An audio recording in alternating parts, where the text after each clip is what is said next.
우리 몸을 세워주는 중심 기둥이 뭔지 아십니까? 바로 척추입니다.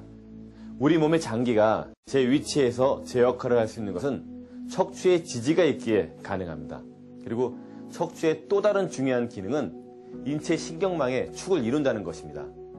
머리에서 내려온 굵은 신경다발이 이곳을 거쳐 인체 구석구석에 전달됩니다. 그만큼 우리 몸에서 중요한 역할을 하는 것이 바로 척추인데요. 하지만 많은 사람들은 척추와 척추 관련 질병인 척추측만증에 대해서는 잘 모르고 있습니다. 그래서 잘못된 정보로 불필요한 치료를 받으면서 더 큰 고통을 겪기도 하죠. 이 척추측만증이라고 해서 모두 병원에서 치료를 받아야 되는 병은 아닙니다. 대부분 90% 정도는 척추에 관심을 기울이고 잘 관찰만 하면 적극적인 치료는 하지 않아도 됩니다. 지금부터 저와 함께 척추측만증에 대해 정확하게 알아보도록 하겠습니다. 건강한 척추의 모양은 서 있는 자세를 옆에서 봤을 때 잘 나타납니다. 이렇게 목에서 허리까지 이어지는 선이 완만한 S자 모양이고,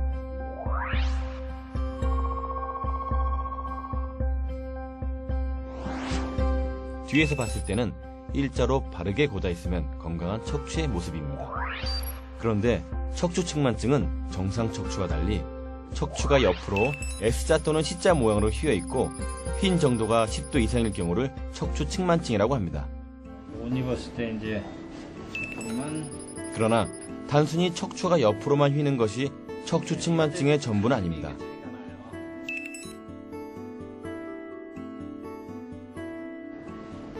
S자 모양으로 옆으로만 휘는 질환이 아니고 이게 그 옆으로 꼬이면서 꽈배기 뒤틀리듯이 이렇게 틀어지면서 휘는 게 척추측만증의 특징입니다. 여기가 많이 척추가 조금 휘었다고 해서 모두 척추측만증은 아닙니다.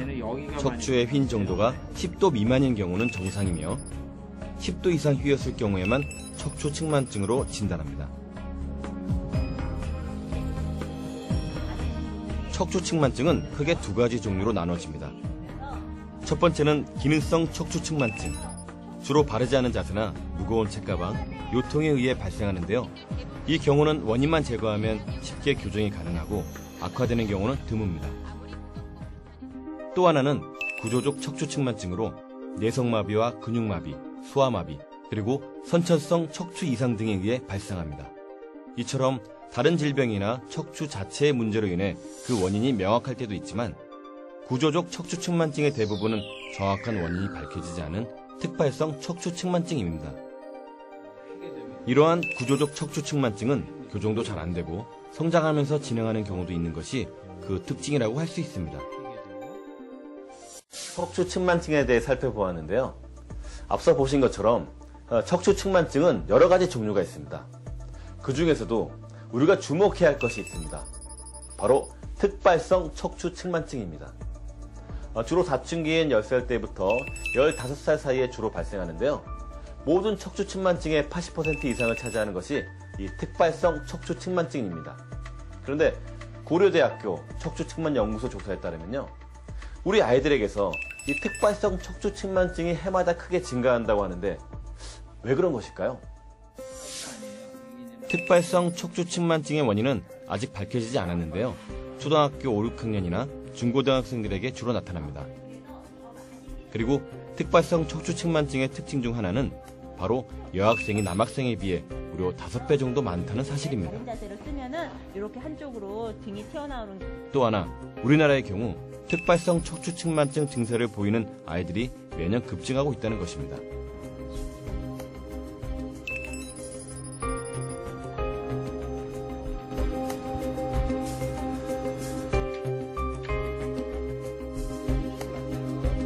이는 최근 조사에서도 나타났는데요.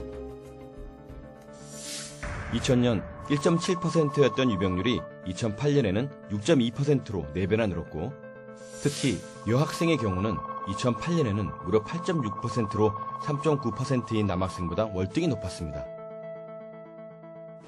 여학생들한테서 척추측만증이 많은 이유는 아직 의학적으로 정확히 밝혀지지 않았으나 여학생들이 남학생들에 비해 척추를 잡아주고 있는 근육이나 인대가 약해서 척추측만증이 더 많이 발생하지 않나, 그렇게 생각하는 이론들도 있습니다. 그렇다면 청소년기에 나타나는 특발성 척추측만증은 왜 생기는 걸까요?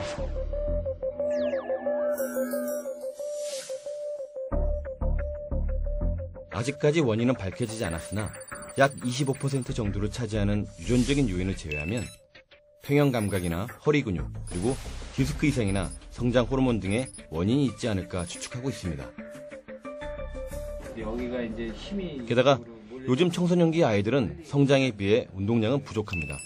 그래서 척추 주변의 근육이 많이 약해져 있기 때문은 아닐까 하는 전문가들의 의견도 있습니다. 이거 좀 들어 올려볼게. 그렇다면 청소년기에 나타나는 특발성 척추측만증이 신체에는 어떤 영향을 미칠까요? 이렇게 하다 보니까 보통 심장과 척추, 흉골은 그 위치가 일직선을 이루지만 측만증의 경우 흉골과 척추의 방향이 서로 어긋나 있습니다.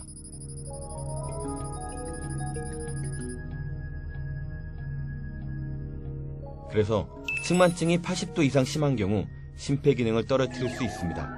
그러나 대부분은 별다른 영향을 미치지 않습니다. 보통 척추가 휘면 허리에 통증이 있을 거라고 생각하는데 척추 측만증 때문에 요통이 생기는 경우는 드뭅니다. 하지만 척추 측만증이 있는 경우 성인이 되어서 휘어진 척추의 퇴행성 척추 관절이 빨리 올 수 있습니다. 그래서 척추 측만증은 현재의 심각한 증상보다는 병이 진행하고 악화되는 것을 예방하기 위해 조기에 발견하여 꾸준히 관리를 해주는 것이 꼭 필요합니다. 척추 측만증의 특징 중 하나는 특별한 증상이 없기 때문에 본인도 모르는 사이 척추가 많이 휜 다음에야 발견된다는 것입니다. 따라서 척추 측만증은 조기 발견이 그만큼 중요합니다. 그래서 해외의 많은 나라에서는 척추 측만증 학교 검진을 실시하여 조기 발견과 예방에 힘을 쏟고 있습니다.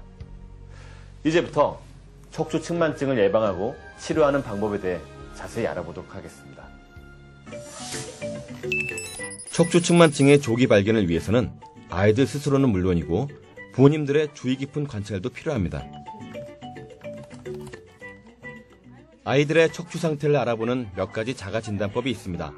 자, 모두 현재 척추 상태를 한번 살펴볼까요? 양반 보고.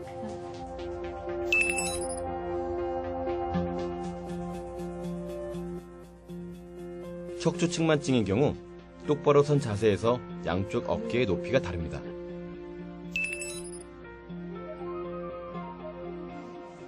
또 다른 방법은 견갑골을 보면 되는데요. 허리를 구부린 상태에서 등의 한쪽이 더 튀어나왔는지 관찰합니다.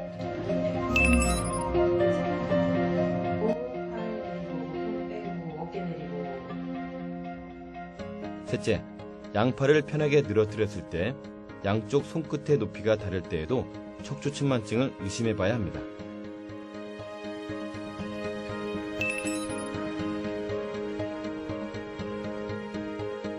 그 외에도 치마나 바지를 입었을 때 양쪽 골반의 높이가 다르게 보이는 경우에도 세심한 관찰이 필요합니다.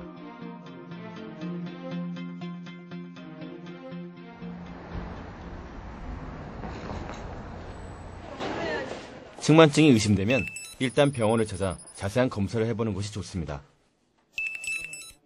척추 엑스레이를 통해 간단하고 쉽게 척추 측만증 여부를 확인할 수 있습니다.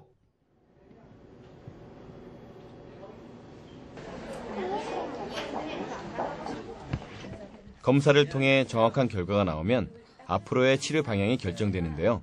삐딱하게. 상승. 90도로 인사. 척추의 휜 정도만을 가지고 치료법이 결정되는 것은 아닙니다. 치료법과 치료 결과에 영향을 주는 중요한 요인이 있습니다. 그러니까 그래서 70에서 80% 정도가 성장이 완성됐다고 보면 돼요. 근데 그 상태 가면 키가 이제 무럭무럭 커는 시기는 지나간 거예요. 척추 측만증의 진행은 키, 그러니까 성장 속도와 비례합니다. 척추 측만증의 진행은 성장과 밀접한 관계가 있어서 성장이 왕성한 사춘기 시기에 많이 발생하고 진행하는 경향이 있고, 특히 여학생에서는 초경하기 바로 직전에 더 많이 발생하고 진행하는 위험성이 높은 것으로 알려져 있습니다. 지금 한 3단계까지 왔어요. 나이테로 나무의 나이를 알 수 있듯이 사람에게도 실제 성장 단계를 알 수 있는 나이테가 있습니다. 바로 골반뼈에 있는 성장판이 그것입니다. 골반뼈에 부채같이 생긴 윗부분에 나타나는 하얀 테가 바로 성장판입니다. 성장판은 모두 5단계로 나뉘는데요. 성장 단계가 낮을수록 성장이 덜 된 상태이고 하얀 테가 골반뼈를 따라 길어져서 5단계에 이르면 성장이 완성된 것입니다.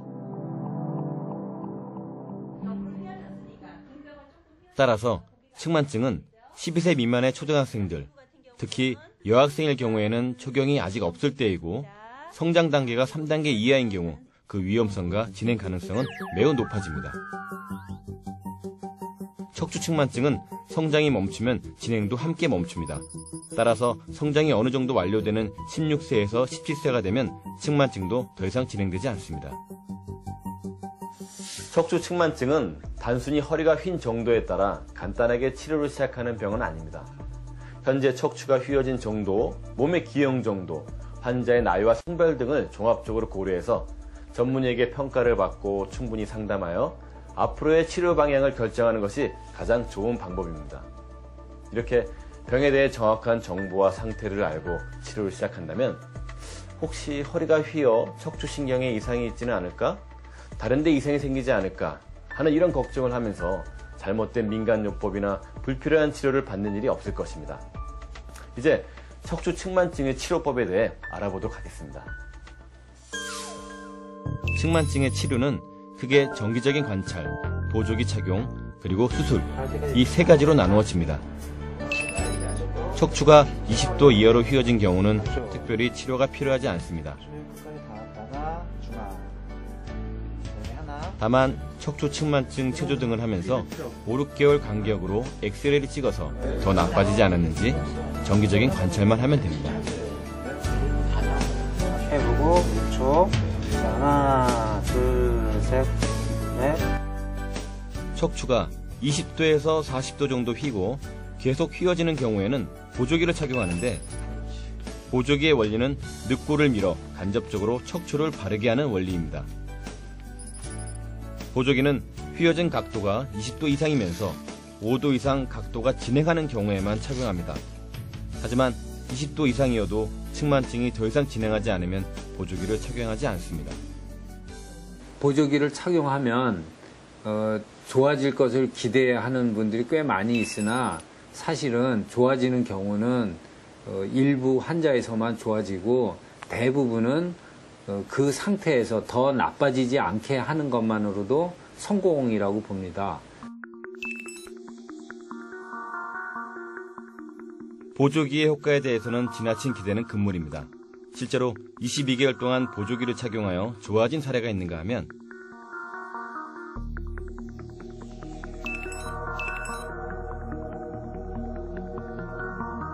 이 환자의 경우에는 3년 동안 보조기를 착용했음에도 불구하고 각도가 그대로였습니다. 이럴 경우 실망보다는 더 나빠지지 않았다는 데 의미를 둘 수 있습니다. 일반적으로 보조기는 하루에 20시간 이상 착용을 권장하고 성장이 끝날 때까지 착용해야 합니다. 일단 성장이 멈추고 나면 척추 측만증도 더 이상 진행하지 않기 때문에 성장이 끝난 후에는 보조기를 착용할 필요가 없습니다. 각도가 50도 이상 휘어진 경우에는 성인이 되어서도 계속 휠 수 있기 때문에 수술이 필요합니다. 다만 척추 측만증 수술을 하면 척추 성장에 지장이 있기 때문에 성장이 끝난 후 수술하는 것이 권장되기도 하는데 수술이 가능한 나이는 대략 10살부터입니다. 수술은 물리적으로 척추를 펴고 티타늄 나사와 막대기로 고정하는데 휘어진 나무에 반듯한 기둥을 대고 올가매는 것과 비슷한 논리입니다. 척추 측만증 수술을 하면 허리를 구부리지 못한다는 설도 있으나 이는 잘못된 이야기입니다. 척추 측만증 수술을 해도 허리를 구부리는 데는 크게 지장이 없습니다. 네, 안녕. 여기 앉으실래요? 1년 전 척추가 60도까지 휘었던 혜선이. 수술 전 혜선이는 조금만 걸어도 등과 허리에 통증을 느낄 만큼 심한 척추 측만증이었습니다. 하지만 수술을 통해 이제 일상생활이 가능해졌는데요. 모양도 많이 이뻐졌지? 모양이 이뻐지는 게 좋을까요? 생활할 때 뭐 불편하고 그런 점 있나? 없어요. 편해졌어요. 편해졌어? 네. 어떻게? 수술 전에는 좀 많이 힘들었는데 걷다가 지금은 좀 괜찮아졌어요. 괜찮아졌어?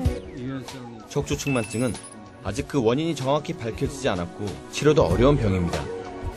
하지만 누구나 올바른 정보를 가지고 그에 맞는 치료를 받는다면 아무런 문제 없이 일상생활을 할 수 있는 것이 바로 척추측만증이기도 합니다. 이제 척추측만증에 대해 잘 아셨나요?